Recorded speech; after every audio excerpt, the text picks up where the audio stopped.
they started building and moved into a church soon after I left for college. Okay. So yeah, that's why we didn't actually have a baptismal.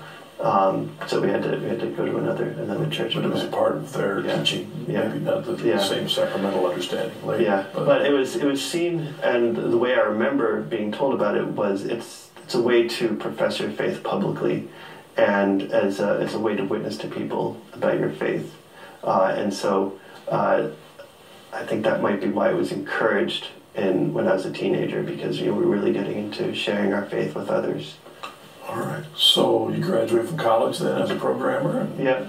So one of the other things, while I was in college and I was really doubting my faith, I started looking into different religions. And I spent a while looking into Taoism and other ideas like that.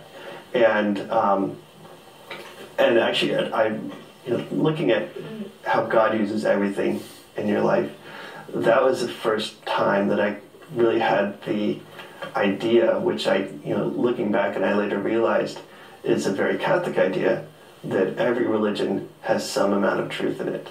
And so I was reading about Taoism, and I was looking at this idea of the way, and of how God is so much bigger than any name that we can give him. And I just looked and like, wow, I feel like that's the way we should be talking about Jesus. Or that's the way we should be talking about God. I felt like that God had been put in such a small box by all the things that I learned about him growing up, that I said,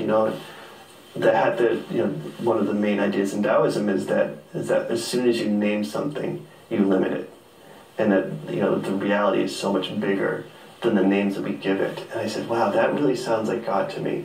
That God is so much bigger than the names that we give to him. Bigger than your childhood mental image of God. And so I spent a few years really kind of away from my faith, but every once in a while I still felt like God was just reminding me. And I had this experience later on, looking back at that period, just every few months I felt like God was saying, it's okay, I'm still here, I'm going to wait for you, and no matter where you go, no matter what you have to do, I'll still be here for you. Yeah.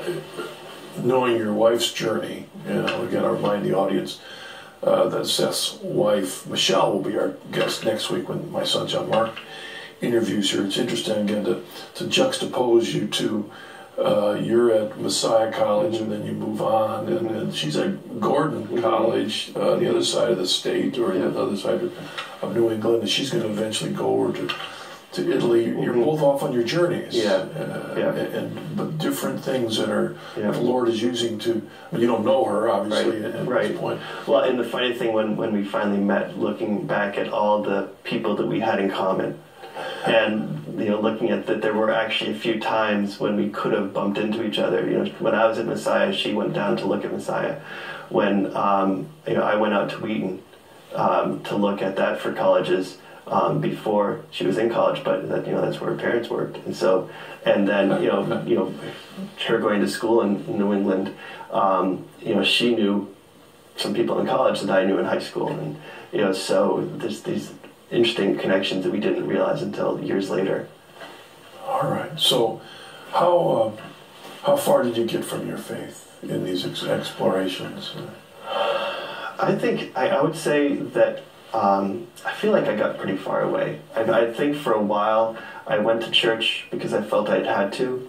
I didn't really feel any connection to it. I didn't really know if I could call myself a Christian or not. Whenever I was home, I would go to church with my family. Did your parents know you were out there exploring that? Yeah, and then even after I came back. From the first time when I dropped out of school and I moved back up, and I went to school I went to church with my family, but I was looking into a couple different more new agey things. There were some friends from work that were into new agey things that I know there was a few periods where my mom was kind of worried about some of the things I was looking into, and then. So then I went back to school. I almost finished, and I came back up here I came back to Massachusetts around 2000 for a job, and then I started going to Grace Chapel, and I really felt at that point like I was starting to find my faith again. I started going just because that's just what I always did. I went to church and I met a couple of guys there, and they said, "Well, we have a Bible study. We want you to come and join us." There are a lot of great guys and women that meet together every week. And I said, "Sure." And so I started meeting with them. And one of the men that was leading, there were two guys that led it. One of the guys had grown up Catholic and left when he was 13. And then he had dabbled with a few different things, a few different churches. And but there are some things that he still held on to from his Catholic upbringing. He ended up the other extreme of anti-Catholic, which is often the case of men that leave the church. No, there are things that he definitely didn't like about the Catholic Church, but there are things that he really did like. He brought in a lot of St. Francis and Thomas Merton and a couple other people like that he brought in. Focusing on their commitment to Christ. Right. Right. Now, you mentioned Grace Chapel, and it might be new. I mean, I remember Grace Chapel when I was in Massachusetts, I'm talking years ago. I can't remember. I was thinking Grace Chapel originally was associated with the Baptist Church, but I can't remember if it was totally independent. I mean, when I was there, it was totally independent. Right. I think there might have been some root to it, but I don't remember. So again, non-denominational, independent church, though that was a very powerful witness in New England. Well, and Grace Chapel is a very large church for New England. New England is a lot of small churches, but Grace Chapel having, I think at the time, 4,000 people that attended regularly. Was a very large church, and they had a lot of ministries. As I said, I went to a small group. That was one of their big things. I think at the time, I don't remember at the time, but I think at one point recently they had over 80% of all parishioners were in some sort of a small group ministry. They also had a very large summer missions trip program. There were kids went on a lot of missions trips, but also adults. They had 8 or 10 summer adult missions trips every year, and I've had gone on a few of those. When you look back, then, would you say that you had rediscovered your faith in a deep way? Absolutely. Starting to really look into Scripture and looking into my faith, and being in a group of about 8 adults that we could really encourage each other's faith, and especially seeing a group of people that had such strong witnesses that really loved the Lord and had an authentic faith that wasn't fake, that really wanted to keep growing in their faith, made a huge impact on me. And so that was a real big encouragement to me. And looking now at my time in the Catholic Church, the priest that I was confirmed under said something that was very encouraging to me. He said, because he knew a lot of my story too, he said, "I don't want you to lose one thing that you gained as an evangelical. I want you to keep it, and I want you to bring it in to the church because we need it." And two of those big things are really seeing, small group ministries and missions, short missions trip ministries that flourish. And I would love to be in a parish that had both of those. Well, after the break, I want to talk about those short mission trips, which I know you went on, but also affirming just what the priest said, even about your excursion way out there into Taoism and all that. I mean, in a way, that God was probably using that to prepare you, or at least appreciate what you had set aside, or maybe not taken as seriously, and preparing you for reaching out to other people that are going through the same struggles.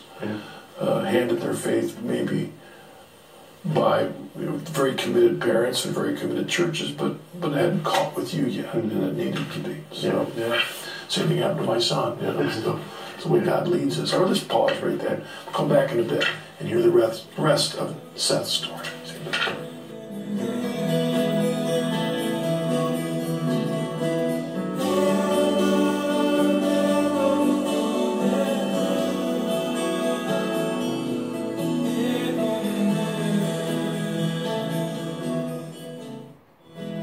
Michelle Payne shares her conversion experience with Marcus's son, John Mark Grodi, next time. On Easter Sunday, Mother Mary Angelica returned to the arms of the Lord she spent her life serving. Now, the religious orders and the Catholic media network she founded celebrate her life the way she lived hers, through prayer and service. EWTN Home Video invites you to join the Franciscan Friars of the Eternal Word and the Poor Clares of Perpetual Adoration for Mother Mary Angelica's Rite of Reception and Divine Mercy Chaplet, Solemn Vespers in Memoriam, Vigil and Rosary for the deceased, Rosary in Memoriam, and of course the Mass of Christian Burial with Archbishop Chaput. To get your copy of In Memoriam, Mother Mary Angelica, PCPA, log on to our web store, EWTNRC.com, 24 hours a day, 7 days a week, and type in item number HDIMMA, or call 1-800-854-6316. All of Marcus Grodi's books are available through the EWTN Religious Catalog web store, including How Firm a Foundation, Journeys Home, Thoughts for the Journey Home, What Must I Do to Be Saved, and Life from Our Land, The Search for a Simpler Life in a Complex World. Marcus discusses what he and his family discovered after moving from the city to 25 acres of Ohio farmland. To get your copy of any of these books, including Life from Our Land, The Search for a Simpler Life in a Complex World, go to EWTNRC.com, 24 hours a day, 7 days a week, and type in item 40233 or call 1-800-854-6316.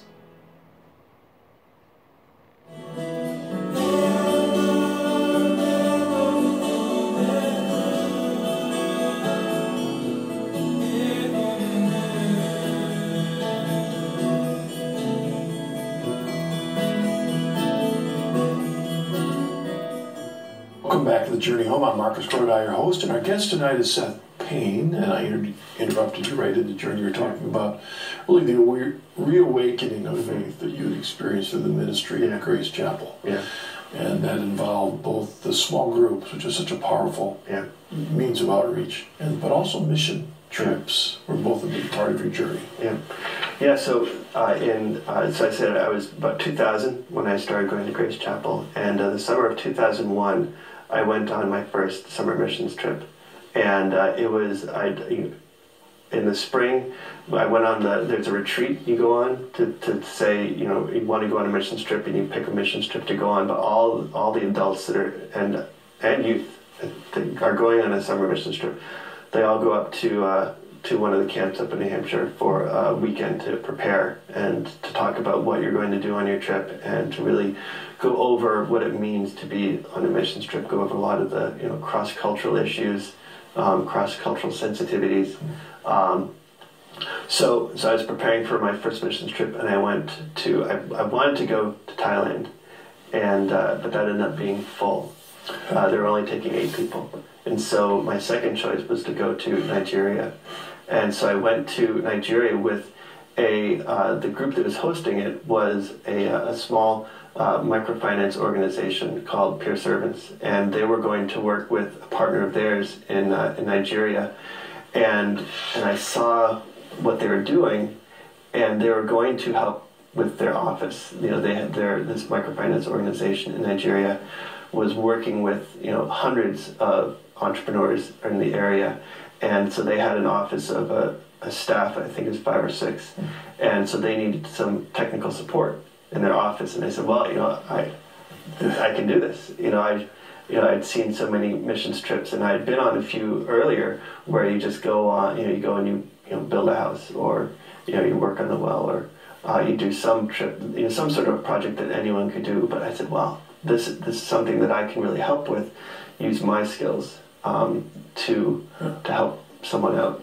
And so went there, set up a few printers, did some work on their inter-office network, and was really encouraged that I could use my skills as a missionary.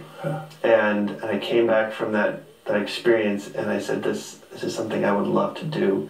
And so I started volunteering for with that organization, and started working on their website. Helped them bring up an intranet. At the time, this is before all the Google tools that everyone uses, and started going on short trips with them.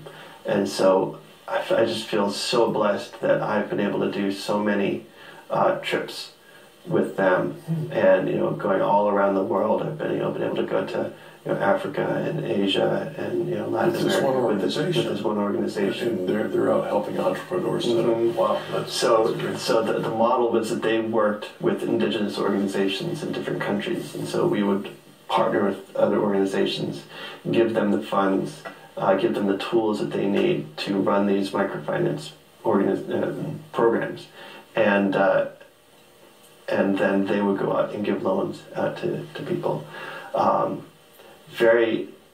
Now looking back to it, feels like a very Catholic thing to do. We weren't out doing preaching or Well, so I was wondering, often evangelical missions, people go into a country to proclaim the gospel, but often they're not thinking that, well, they're proclaiming it to people that already have a foundation in the gospel, because it's a Catholic culture or anything, so yours wasn't quite so. Right.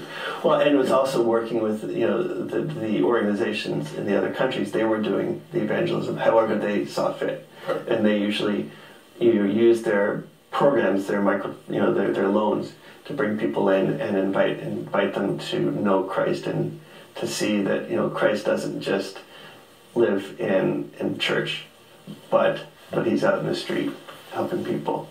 And then in 2004, I had an opportunity to go down and live in Peru for a year with this organization.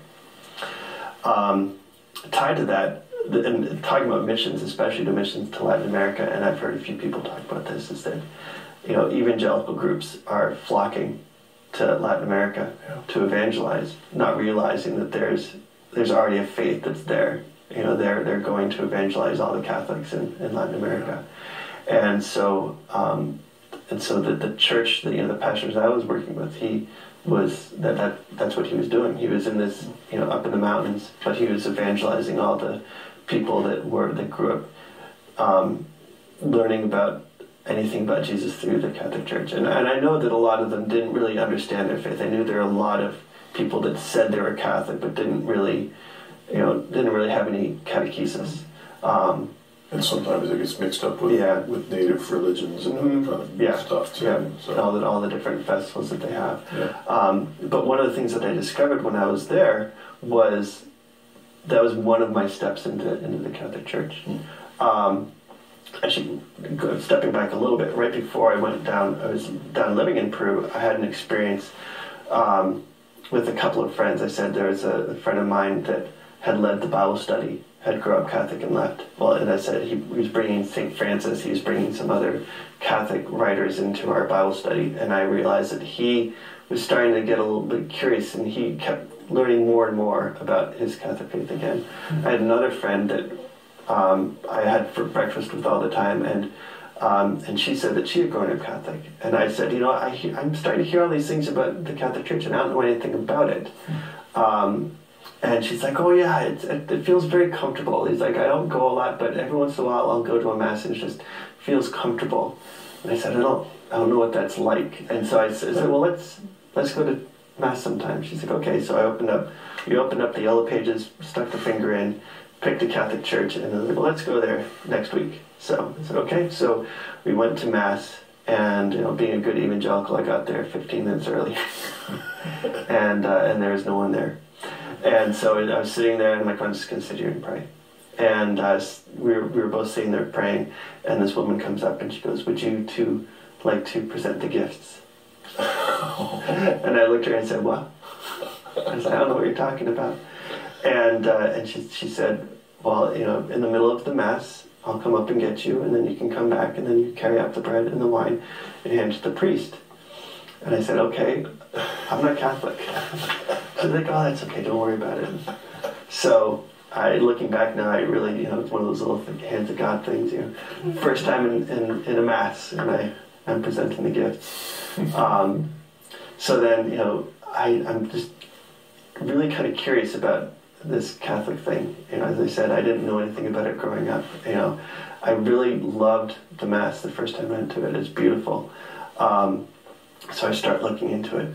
When I went down to Peru, I brought a copy of the Catechism with me, and I brought a copy of Fundamentals of the Faith by Peter Kreeft. And I said, I'm going to really start studying this. And so you selected two very powerful Catholic books. I mean, were you really on the journey yet, or you were just wondering what you were getting into? There wasn't any connection in my mind with Peru and these books yet. Okay. I said, well, I'm going here.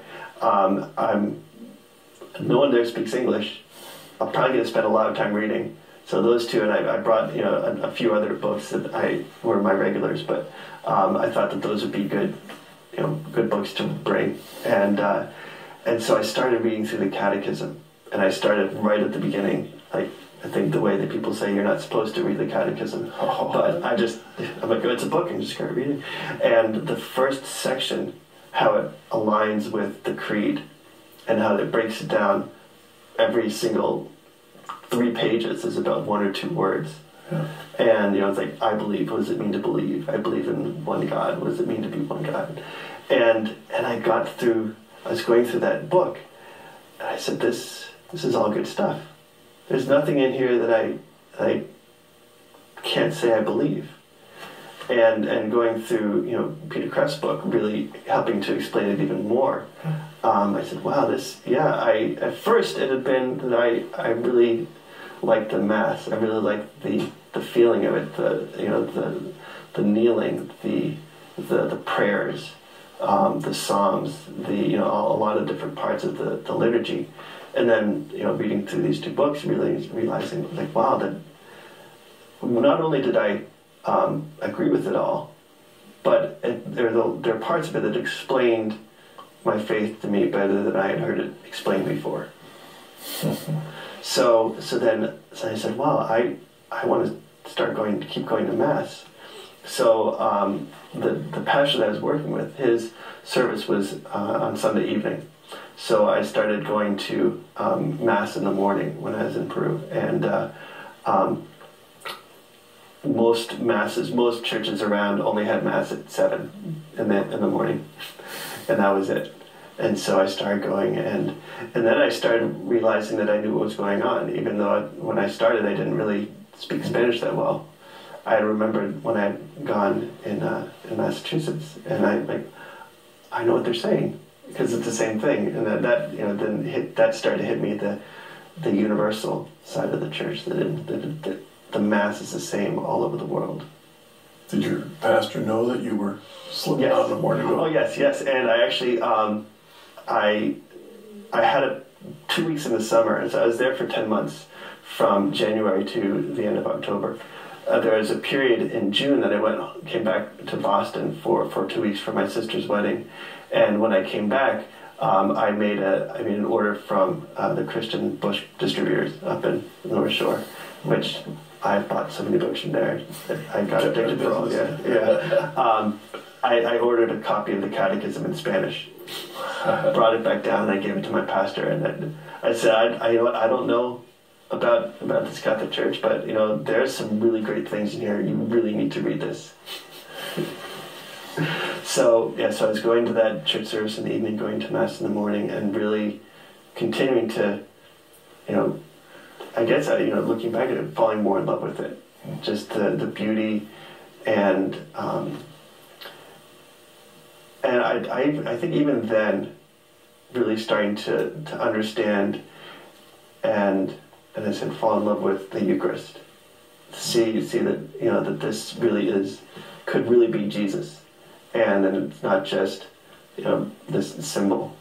Because in your non-denominational experiences, even your Baptist experience, that's what it was. Just a remembrance of something Jesus did 2,000 years before. Were you seeing this new Catholic faith lived out by the Peruvians that you were spending time with?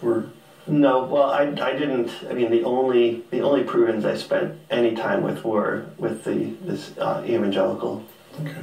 church that I went to. So I didn't know any. Actually, no, that's not true. There's one Peruvian that I knew, and I told him about my experience going to Mass, and he was a street vendor. He sold musical instruments that he and I think it was he and his family made little Peruvian instruments. And so I met with him all the time, and so I remember him saying, talking about his faith, and he's Catholic, okay, so there are Catholics that have faith.